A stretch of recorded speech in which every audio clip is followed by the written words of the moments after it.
Breaking news.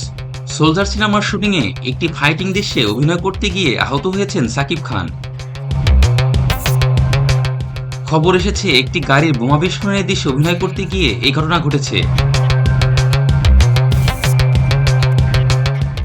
দৃশ্যটি আরও প্রাণবন্ত করতে শুটিংয়ের সময় তিনি কোনো স্ট্যান্ডম্যান নিতে চাননি, আর তাতেই বাধে বিপত্তি। শোনা যাচ্ছে তাকে দ্রুত চিকিৎসার জন্য ইউনাইটেড হাসপাতালে নেওয়া হচ্ছে। আঘাতের পরিমাণ গুরুতর হলে কিছুদিন বন্ধ থাকবে সোলজার সিনেমার শুটিং। সেক্ষেত্রে সিনেমার প্রডিউসারকে গুনতে হবে আরও এক্সট্রা কিছু খরচ। অনেক প্রতীক্ষার পর অবশেষে প্রকাশ করা হয়েছে সাকিব খানের বহুল প্রতীক্ষিত সিনেমা সোলজারের ফার্স্ট লুক,